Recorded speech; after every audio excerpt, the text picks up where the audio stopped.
Students, how are you students. आपको इस channel पर ना केवल graduation and post graduation physics के टॉपिक्स की सबसे आसान एक्सप्लेनेशन देखने को मिलती है, बल्कि आपको साथ के साथ ये भी बताया जाता है कि आपको एग्जाम में क्या और कैसे लिख के आना है, ताकि आप सिर्फ एक वीडियो देख के ही अपने नोट्स बना सकें और एग्जाम्स में बहुत अच्छे मार्क्स ला सकें। इसी कैटेगरी में आगे बढ़ते हुए आज हम बात करेंगे semiconductor devices special purpose diodes के एक और इंपॉर्टेंट टॉपिक के बारे में, जिसका नाम है वैरेक्टर डायोड।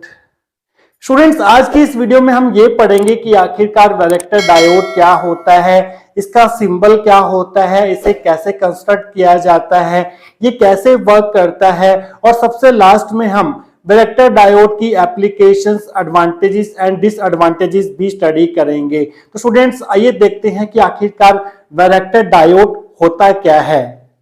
देखिए स्टूडेंट्स, वैरेक्टर डायोड एक ऐसा स्पेशल पर्पस डायोड है जिसमें अगर आप रिवर्स बायस वोल्टेज इसमें चेंज करेंगे, वेरी करेंगे, तो इसका इंटरनल कैपेसिटेंस जो है वो भी वेरी करेगा। ये एक वोल्टेज कंट्रोल्ड सेमीकंडक्टर डिवाइस है, मींस इसकी आउटपुट जो है वो इनपुट वोल्टेज पर डिपेंड करती है। ये डायोड जो है वो चार्ज को स्टोर करने में काम में लाया जाता है, और इस डायोड को हम उन एप्लीकेशंस में यूज करते हैं जहां पर हमें वेरिएबल कैपेसिटेंस की आवश्यकता होती है, और इसकी कैपेसिटेंस को हम चेंज करेंगे with the help of voltage. और एक बात का आप हमेशा ध्यान रखेंगे कि वैरेक्टर डायोड जो है वो हमेशा रिवर्स बायस में ही ऑपरेट करता है, वर्क करता है, और इसे हम very cap, voltage controlled capacitor और ट्यूनिंग डायोड के नाम से भी जानते हैं। तो स्टूडेंट्स, आइए देखते हैं कि अगर एक क्वेश्चन आपको एग्जाम में पूछा जाता है तो उसकी थ्योरी को आप कहां से स्टार्ट करके आएंगे। आइए अब वो देख लेते हैं। तो स्टूडेंट्स, आप हेडिंग बना लीजिए varactor diode. The diode whose internal capacitance varies with the variation of reverse bias voltage is known as varactor diode. Varactor diode एक ऐसा स्पेशल पर्पस डायोड होता है जिसके अक्रॉस अगर आप रिवर्स वोल्टेज अप्लाई करें, रिवर्स बायस वोल्टेज, अगर आप इसको वेरी करेंगे रिवर्स बायस वोल्टेज को, तो इसका इंटरनल कैपेसिटेंस जो है वो भी वेरी करेगा with variation of the reverse bias voltage.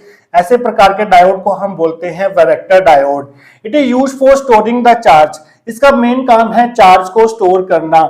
It always works in reverse bias and it is a voltage dependent semiconductor device, which means the output of this diode depends upon the input voltage. ये हमेशा reverse bias में ही operate करता है, work करता है, और ये एक वोल्टेज डिपेंडेंट सेमीकंडक्टर डिवाइस है। वोल्टेज डिपेंडेंट सेमीकंडक्टर डिवाइस का मतलब ये है कि इसकी जो आउटपुट होगी वो इनपुट वोल्टेज पर डिपेंड करेगी। This diode is used in a place where the variable capacitance is required. ये डायोड जो है उन एप्लीकेशंस में इस्तेमाल में लाया जाता है जहां पर आपको वेरिएबल कैपेसिटेंस की रिक्वायरमेंट रहती है, and that capacitance is controlled with the help of voltage. और इस कैपेसिटेंस को हम वेरी कर सकते हैं, कम या ज्यादा कर सकते हैं with the help of applied reverse bias voltage. It is also known as varicap or voltage variable capacitor और tuning diode. इस डायोड के बहुत सारे नाम हैं, उनमें से कुछ नाम हैं वेरिकैप, वोल्टेज वेरिएबल कैपेसिटर, और इसे हम ट्यूनिंग डायोड के नाम से भी जानते हैं। तो स्टूडेंट्स, ये तो हो गया इसका इंट्रोडक्शन। आइए बात करते हैं इसके सिंबल की। इसका सिंबल जो है वो ऑर्डिनरी पीएन जंक्शन डायोड के सिंबल से थोड़ा सा अलग होता है। यहाँ इसके दो टर्मिनल्स होते हैं, एक होता है हमारे पास एनोड और एक होता है हमारे पास कैथोड। इस सिंबल के एक साइड पर आपको ये जो ट्रायंगल दिखाई दे रही है ये डायोड को रिप्रेजेंट कर रही है, और यहाँ पर ये जो दो पैरेलल लाइंस हैं ये एक कैपेसिटर को रिप्रेजेंट कर रही हैं, कैपेसिटर की कंडक्टिंग प्लेट्स को रिप्रेजेंट कर रही हैं, क्योंकि इसका जो कैपेसिटेंस है वो रिवर्स बायस वोल्टेज के साथ वेरी करता है। तो यहाँ पर हमने एक लाइन लगाई है।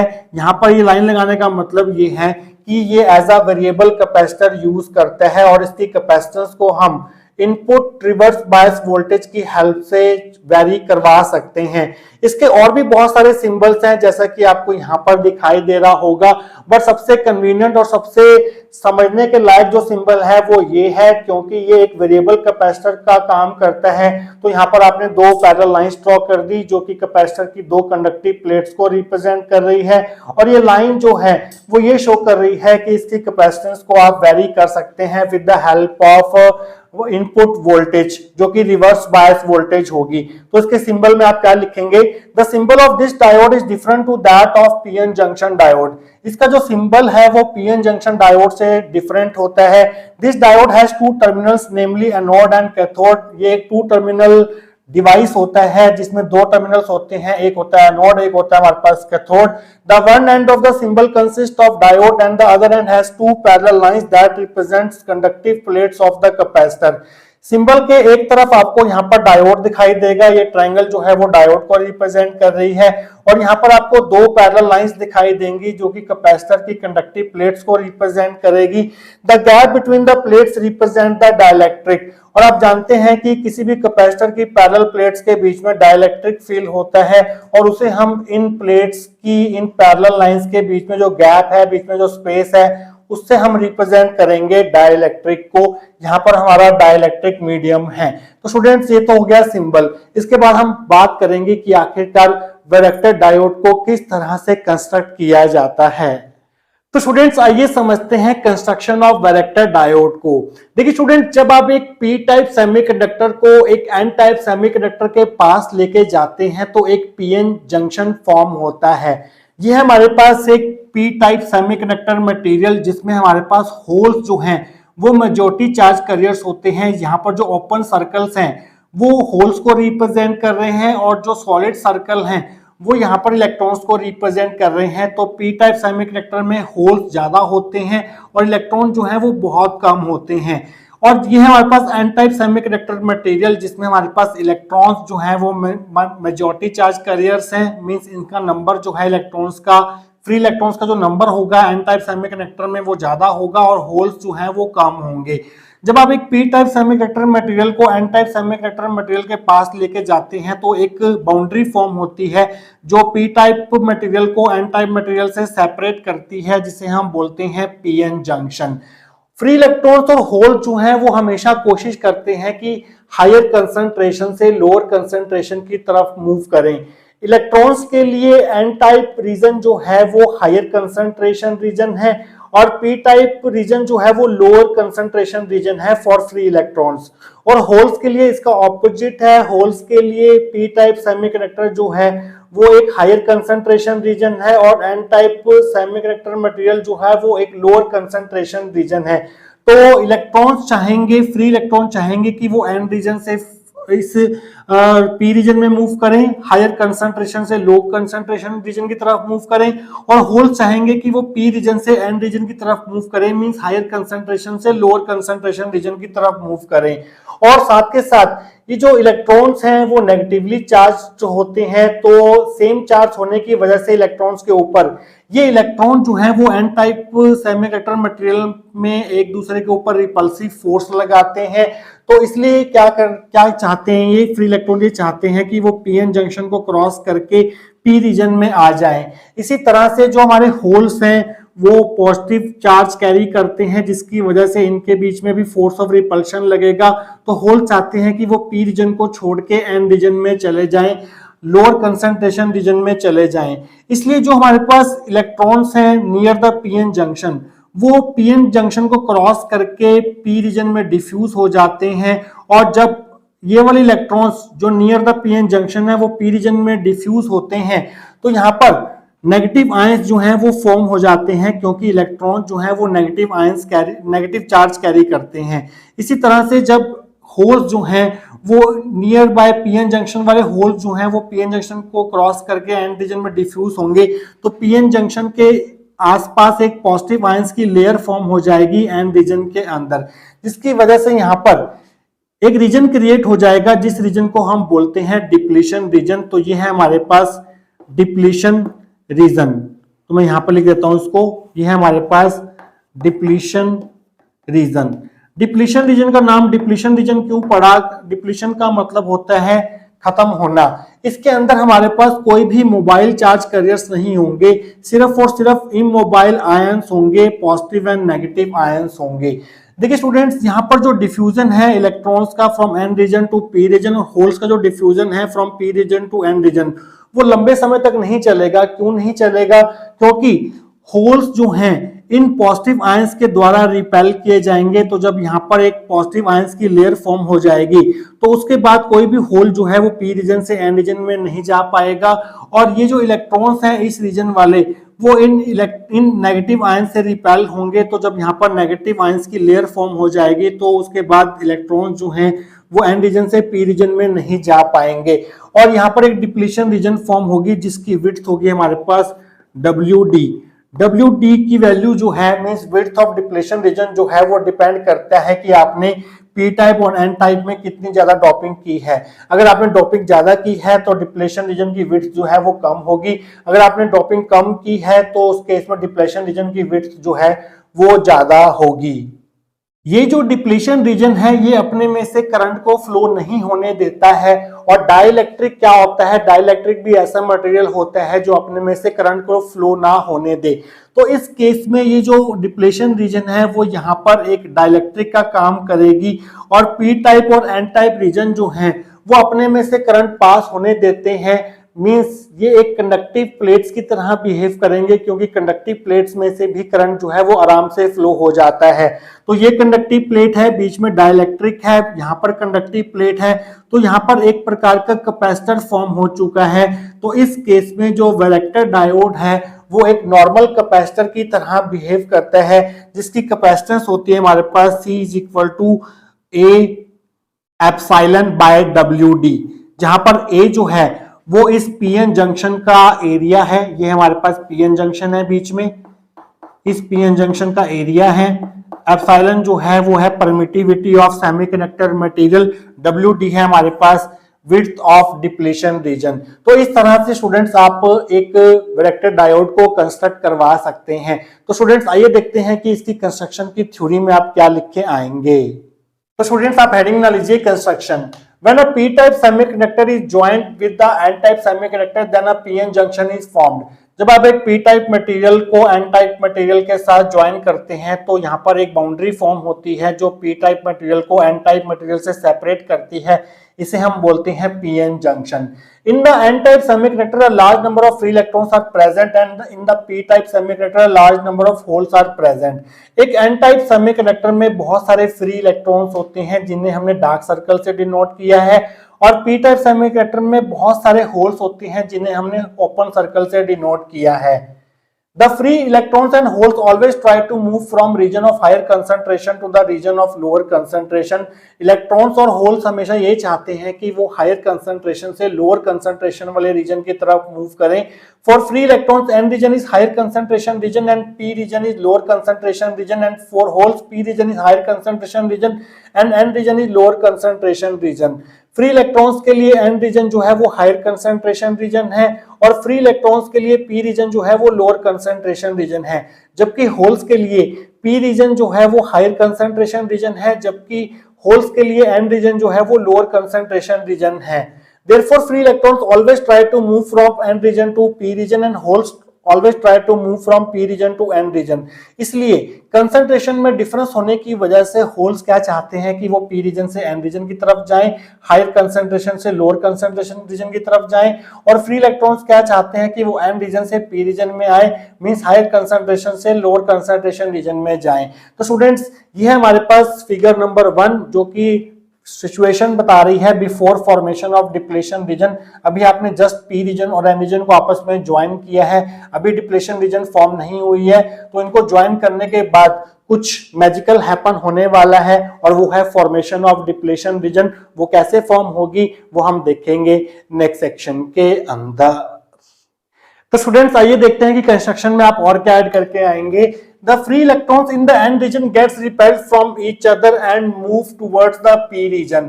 देखिए स्टूडेंट्स जो यहाँ पर फ्री इलेक्ट्रॉन्स हैं n रीजन में, क्योंकि सभी फ्री इलेक्ट्रॉन्स पर सेम चार्ज होता है, नेगेटिव चार्ज, तो ये एक दूसरे को रिपेल करेंगे और ये चाहेंगे कि ये p रीजन की तरफ मूव करें।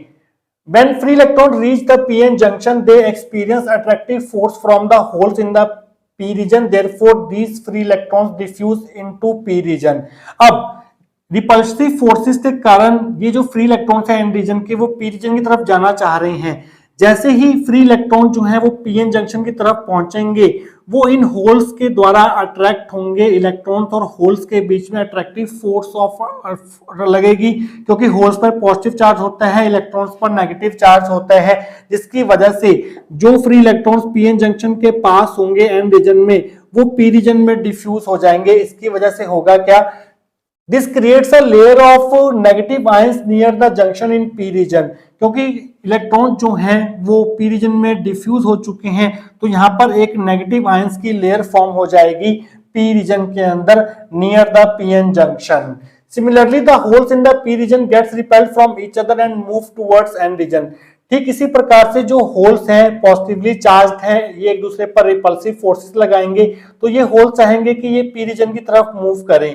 तो जैसे ही कुछ होल्स पी रीजन की तरफ पीएन जंक्शन के पास पहुंचेंगे, वो इन इलेक्ट्रॉन्स जो कि नेगेटिवली चार्ज्ड हैं उनसे अट्रैक्टिव फोर्स एक्सपीरियंस करेंगे, और कुछ होल्स जो हैं वो एन रीजन में डिफ्यूज हो जाएंगे, जिसकी वजह से एन रीजन में पॉजिटिव आयंस की लेयर फॉर्म हो जाएगी। When holes reach PN junction, they experience attractive force from the free electrons in the n region। जैसे ही ये होल्स जो है वो PN जंक्शन के पास पहुंचेंगे, वो इन फ्री इलेक्ट्रॉन से अट्रैक्टिव फोर्स को एक्सपीरियंस करेंगे, क्योंकि दोनों के ऊपर ऑपोजिट चार्ज है, होल्स के ऊपर पॉजिटिव चार्ज है, फ्री इलेक्ट्रॉन्स के ऊपर नेगेटिव चार्ज है। Therefore, these holes diffuse into n region and this creates a layer of positive ions near the junction in the n region। In the N region भी यहाँ पर आप लिखेंगे। तो कुछ होल्स जो हैं वो पी रीजन से एन रीजन में डिफ्यूज हो जाएंगे, जिसकी वजह से एन रीजन में पीएन जंक्शन के आसपास एक पॉजिटिव आयंस की लेयर जो है वो फॉर्म हो जाएगी। This diffusion does not occur indefinitely and stops after quick span of time. Take a look at figure 2 to understand how this happens. ये जो इलेक्ट्रॉन्स का डिफ्यूजन है from N region to P region, holes का diffusion है from P region to N region, ये ज्यादा लंबे देर तक नहीं चलेगा, ये कुछ समय बाद अपने आप स्टॉप हो जाएगा। क्यों स्टॉप हो जाएगा, जैसे यहाँ पर पॉजिटिव आयंस की लेयर फॉर्म हो जाएगी, तो ये पॉजिटिव आयंस की जो लेयर है वो क्या करेगी, इन होल्स को रिपेल करेगी, जिसकी वजह से फर्दर डिफ्यूजन नहीं हो पाएगा होल्स का from P region to N region. ठीक इसी प्रकार से ये जो नेगेटिव आयंस की लेयर फॉर्म हुई है वो इन इलेक्ट्रॉन्स के ऊपर रिपल्सिव फोर्स लगाएगी, तो फर्दर डिफ्यूजन नहीं हो पाएगा फ्री इलेक्ट्रॉन्स का from N region to P region. यही लाइन हमने यहाँ पर लिखी है। These electrons, कौन से इलेक्ट्रॉन्स, ये वाले, these electrons will experience repulsive from these negative ions which prevents further diffusion of electrons in p region। और यहाँ पर हमने लिखा है these holes will experience repulsive from these positive ions which prevents further diffusion of pn junction of holes in n region। तो students ये जो holes हैं वो इन पॉजिटिव आयन से रिपल्सिव फोर्स एक्सपीरियंस करेंगे, जिसकी वजह से फर्दर डिफ्यूजन होल्स का पी रीजन से एन रीजन में नहीं हो पाएगा। तो इस फिगर से जो है वो सब कुछ क्लियर हो रहा है कि कैसे आपके डिप्लेशन रीजन फॉर्म हो रहा है और कैसे जो आपका डिफ्यूजन है फ्री इलेक्ट्रॉन्स और होल्स का ऑपोजिट रीजन्स में वो कैसे स्टॉप हो जाएगा after some time. These two layers of positive and negative ions form the depletion region। The term depletion refers to the fact that this region near the p-n junction is depleted of mobile charge carriers and has immobile ions only। ये जो दो layers बनी है positive ions की और negative ions की, इन दोनों layers को मिला के हम बोलते हैं डिप्लेशन रीजन, जिसकी विड्थ होगी WD। और यहाँ पर हम डिप्लेशन वर्ड क्यों यूज कर रहे हैं, क्योंकि ये जो रीजन होगा यहाँ पर कोई भी मोबाइल चार्ज कैरियर प्रेजेंट नहीं होगा, सभी के सभी इमोबाइल आयंस होंगे। तो प्लस साइन जो है वो पॉजिटिव आयन को रिप्रेजेंट कर रहा है और नेगेटिव आयन जो है वो माइनस के साथ हमने शो किया है यहाँ पर। तो स्टूडेंट्स इसके बाद आप क्या लिख के आएंगे ये हम देखेंगे आने वाले सेक्शंस के अंदर। तो स्टूडेंट्स आइए देखते हैं कि कंस्ट्रक्शन में आप और क्या ऐड करके आएंगे। The width of depletion region depends upon the amount of doping। A heavily doped varactor diode has thin depletion region, whereas a lightly doped varactor diode has a wide depletion region। जो depletion region यहाँ पर form हुआ है इसकी width depend करती है कि आपने पी टाइप और एन टाइप सेमीकंडक्टर मटेरियल की कितनी डॉपिंग की है।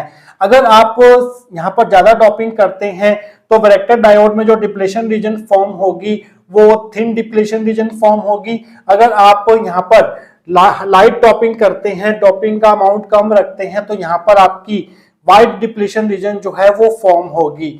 We know that a dielectric does not allow electric current through it. हमें पता है कि डाइलेक्ट्रिक ऐसा मटेरियल होता है जो अपने में से करंट पास नहीं होने देता है। The depletion reason also does not allow electric current through it, so the depletion reason acts like a dielectric of the capacitor. ये जो डिप्लेशन रीजन है ये भी करंट को अलाउ नहीं करती है, अपने में से पास नहीं होने देती है, तो ये यहाँ पर एक तरह से डाइलेक्ट्रिक का काम करेगी। We know that conductive plates easily allow electric current through them. The p-type and n-type semiconductor also easily allow electric current through them. So the p-type and n-type semiconductor acts like the conductive plates of the capacitor. हमें पता है कि conductive plates वो होती हैं जिनमें electric current जो है वो बहुत इजीली फ्लो हो जाता है। पी टाइप और एन टाइप सेमीकंडक्टर मटेरियल में से भी हम इलेक्ट्रिक करंट पास करवा सकते हैं। तो यहाँ पर पी रीजन और एन रीजन जो है यहाँ पर कैपेसिटर की कंडक्टिव प्लेट्स का काम करेंगे। तो ये पहली कंडक्टिव प्लेट है, ये दूसरी कंडक्टिव प्लेट है, इसके बीच में डाइलेक्ट्रिक है, तो यहाँ पर एक कैपेसिटर फॉर्म हो गया है। मींस वैरेक्टर डायोड जो है वो एक कैपेसिटर की तरह बिहेव करेगा। This varactor diode behaves like a normal capacitor having capacitance C is equal to epsilon A by WD। तो इस वैरेक्टर डायोड की जो कैपेसिटेंस होगी वो होगी हमारे पास एप्सिलॉन A बाय WD, जहां पर एप्सिलॉन है permittivity of semiconductor material, A है हमारे पास एरिया ऑफ पीएन जंक्शन, इस पीएन जंक्शन का एरिया, और यहाँ पर जो कैपेसिटेंस है वो डिप्लेशन रीजन WD के इनवर्सली प्रोपोर्शनल है। तो यहां से आप लिख सकते हैं C is inversely proportional to WD। इस तरह से आप इनको लिख सकते हैं। ये हमारी होगी फर्स्ट इक्वेशन। तो स्टूडेंट्स इसके बाद हम देखेंगे इसकी वर्किंग और ये समझेंगे कि आखिरकार वैरेक्टर डायोड जो है वो रिवर्स बायसिंग में ही क्यों काम करता है, फॉरवर्ड बायसिंग में ये काम क्यों नहीं कर पाता है जो हमें इससे काम चाहिए as a capacitor, as a variable capacitor. ये फॉरवर्ड बायसिंग में ऐसा क्यों नहीं कर पाता है और रिवर्स बायसिंग में ही ये ऑपरेट करता है, ऐसा क्यों? इनके आंसर जानेंगे हम इसकी वर्किंग में नेक्स्ट सेक्शन के अंदर। तो स्टूडेंट्स आइए समझते हैं वर्किंग ऑफ वैरेक्टर डायोड। इसको हम 3 पार्ट्स में समझेंगे। पहले पार्ट में हम ये देखेंगे कि अगर हम वैरेक्टर डायोड को अनबायस रखें, मींस अगर हम वैरेक्टर डायोड पर कोई भी वोल्टेज अप्लाई ना करें तो ये कैसे बिहेव करेगा और इसकी कैपेसिटेंस कैसी होगी, और जब इसे हम फॉरवर्ड बायस करेंगे तो ये कैसे बिहेव करेगा, और जब ये रिवर्स बायस करेंगे हम इसे तो ये कैसे बिहेव करेगा। तो अब हेडिंग बना लीजिए वर्किंग। पहला हमारे पास अनबायस कंडीशन। इस केस में हम वैरेक्टर डायोड को बाहर से कोई भी वोल्टेज अप्लाई नहीं करेंगे। ये हमारे पास है अनबायस्ड वैरेक्टर डायोड। तो इस केस में जो डिप्लेशन रीजन की विड्थ है वो कम होगी, और डिप्लेशन रीजन की विड्थ कम होने की वजह से यहाँ पर जो कैपेसिटेंस है, क्योंकि वो डिप्लेशन विड्थ के इनवर्सली प्रोपोर्शनल है, तो इस केस में कैपेसिटेंस की वैल्यू जो है वो ज्यादा होगी। कैपेसिटेंस का मतलब ये है कि स्टोरेज ऑफ चार्ज, तो स्टोरेज ऑफ चार्ज भी यहाँ पर आपको ज्यादा देखने को मिलेगा क्योंकि कैपेसिटेंस इस केस में ज्यादा होगी। तो पहला हमारे पास unbiased condition. In an unbiased varactor diode the depletion region WD is small, so the capacitance C, that is charge storage, is large। यहाँ पर डिप्लेशन विड्थ जो है वो कम रहने वाली है, जिसकी वजह से कैपेसिटेंस मीन चार्ज स्टोरेज जो है वो ज्यादा रहेगा। ये हमारे पास है फिगर नंबर 3। तो स्टूडेंट्स अब बात करते हैं सेकेंड पॉइंट की, जो कि है फॉरवर्ड बायस कंडीशन। इस केस में हम क्या करेंगे, एनोड को पॉजिटिव टर्मिनल ऑफ बैटरी से कनेक्ट करेंगे और कैथोड को नेगेटिव टर्मिनल ऑफ बैटरी से कनेक्ट करेंगे, जिसकी वजह से होगा क्या, यहाँ पर प्लस है यहाँ पर माइनस है। इस पॉजिटिव पोटेंशियल के कारण ये होल्स जो हैं वो जंक्शन की तरफ रिपेल होंगे, क्योंकि होल्स पे होता है पॉजिटिव चार्ज, पॉजिटिव पॉजिटिव में होगी रिपल्शन, तो सभी होल्स जो हैं वो जंक्शन की तरफ मूव करेंगे, और इलेक्ट्रॉन्स जो हैं पी टाइप में माइनॉरिटी चार्ज कैरियर्स वो इस डायरेक्शन में मूव करेंगे towards positive terminal of battery. इसी तरह से जो मेजॉरिटी चार्ज कैरियर्स है इलेक्ट्रॉन्स वो इस नेगेटिव पोटेंशियल से रिपेल होंगे और ये जंक्शन की तरफ मूव करेंगे, जिसकी वजह से क्योंकि मेजॉरिटी चार्ज कैरियर्स दोनों रीजन्स के जंक्शन की तरफ मूव कर रहे हैं तो इलेक्ट्रिक करंट जो है वो फ्लो होना शुरू हो जाएगा, जिसकी डायरेक्शन जो है वो इस तरफ होगी। ये होगा हमारे पास फॉरवर्ड करंट IF, ये हमारे पास फॉरवर्ड वोल्टेज VF, और जिसकी वजह से होगा क्या स्टूडेंट्स, यहां पर ये जो डिप्लेशन रीजन पहले इतनी थी अब ये नैरो हो जाएगी, ये नैरो हो जाएगी, यहां पर ये फिगर आपको अलग से बनाना है, अनबायस्ड कंडीशन का फिगर आपको अलग से बनाना है, इसका अलग से बनाना है आपको। तो ये डिप्लेशन विड्थ जो है वो इतनी रह जाएगी, अब इतनी रह जाएगी, मींस अब ये जो है डिप्लेशन विड्थ इतनी रह गई, कम हो गई। पहले इतनी थी, अब इतनी रह गई। अगर डिप्लेशन विड्थ कम हो रही है यहां पर, तो यहां पर चार्ज का स्टोरेज जो है वो कम हो गया है, जो कि हमें नहीं चाहिए ऐसा, क्योंकि हमें चाहिए कि वैरेक्टर डायोड जो है वो ज्यादा से ज्यादा इलेक्ट्रिक चार्ज को स्टोर करें। वैरेक्टर डायोड को इसलिए डिजाइन किया जाता है कि वो चार्ज को स्टोर कर सके, ना कि इलेक्ट्रिक करंट को कंडक्ट करे। तो ये सिचुएशन जो है वो अनडिजायरेबल रहती है। इस केस में वैरेक्टर डायोड जो है वो लीस्ट सिग्निफिकेंट माना जाता है, इसका कोई महत्व नहीं रह जाता है, क्योंकि जिस काम के लिए इसको हमने डिजाइन किया है वो काम यहाँ पर नहीं कर पा रहा है, क्योंकि यहाँ पर डिप्लेशन विड्थ जो है वो कम हो चुकी है। तो फॉरवर्ड बायस कंडीशन में आप यही लिखेंगे, when a forward bias voltage is applied the electric current flows through the diode because holes in P region and free electrons in N region are push toward the junction. इस case में electric current flow होना शुरू हो जाएगा, क्योंकि दोनों regions के जो मेजॉरिटी चार्ज कैरियर्स हैं, holes in P region and free electrons in N region, वो जंक्शन की तरफ मूव करना शुरू करेंगे। As the result depletion region becomes negligible. We know that depletion region consist of stored charges, so the stored charges becomes negligible. क्योंकि depletion region में store charges होते हैं, डिप्लेशन रीजन की विड्थ कम हो गई है तो स्टोर चार्जेस कम हो जाएंगे, विच इज अनडिजायरेबल, जो कि हमें नहीं चाहिए। This diode is design to store electric charge, not to conduct electric current. ये इलेक्ट्रिक करंट को फ्लो करवाने के लिए नहीं बना है, ये चार्ज को स्टोर करने के लिए बना है।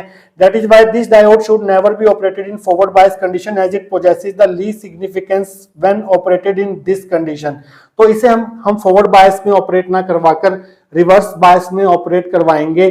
और रिवर्स बायसिंग में आप देखेंगे कि हम रिवर्स बायस वोल्टेज को कम या ज्यादा करके इसकी कैपेसिटेंस को भी चेंज कर पाएंगे, वेरी कर पाएंगे, जो कि इसके नाम को वेरिएबल कैपेसिटर है ये उसको भी जस्टिफाई करेगा। ये हम देखेंगे नेक्स्ट सेक्शन के अंदर। तो स्टूडेंट्स, पिछले सेक्शन में हमने देखा कि अनबायस्ड कंडीशन में जो डिप्लेशन विड्थ थी वो हमें स्मॉल मिल रही थी, कैपेसिटेंस ज्यादा मिल रही थी, बट वहां पर हम कैपेसिटेंस को वेरी नहीं करवा पा रहे थे। कांस्टेंट कैपेसिटेंस हमें देखने को मिल रही थी, जबकि वैरेक्टर डायोड में हमें वेरिएबल कैपेसिटेंस चाहिए, तो हम अनबायस्ड कंडीशन में उसे यूज नहीं कर पा रहे थे। फॉरवर्ड बायस कंडीशन में भी हम उसे यूज नहीं कर पा रहे थे, क्योंकि उस केस में इलेक्ट्रिक करंट ज्यादा फ्लो हो रहा था और चार्ज स्टोरेज जो है वो हमें कम देखने को मिल रहा था, जो कि अनडिजायरेबल था। तो इसकी कैपेसिटेंस को वेरी करवाने के लिए हम यहाँ पर अप्लाई करेंगे रिवर्स बायस वोल्टेज। तो थर्ड कंडीशन है हमारे पास रिवर्स बायस कंडीशन, और इस कंडीशन में जो वैरेक्टर डायोड है वो अपना काम प्रॉपर्ली करेगा, एज अ वेरिएबल कैपेसिटर ये काम करेगा। When reverse bias voltage is applied the electrons in N region and holes from P region move away from the junction. तो होगा कि स्टूडेंट्स, जब हम एनोड को नेगेटिव टर्मिनल से और कैथोड को पॉजिटिव टर्मिनल से कनेक्ट करते हैं, then that type of biasing is called reverse biasing. तो होगा क्या, इस नेगेटिव पोटेंशियल की वजह से इलेक्ट्रॉन जो है वो जंक्शन से दूर भागेंगे, मींस इस नेगेटिव टर्मिनल की तरफ अट्रैक्ट होंगे, और जो हमारे इलेक्ट्रॉन्स हैं यहाँ पर मेजॉरिटी चार्ज कैरियर्स, वो इस पॉजिटिव पोटेंशियल की तरफ अट्रैक्ट होंगे, तो ये भी जंक्शन से दूर भागेंगे।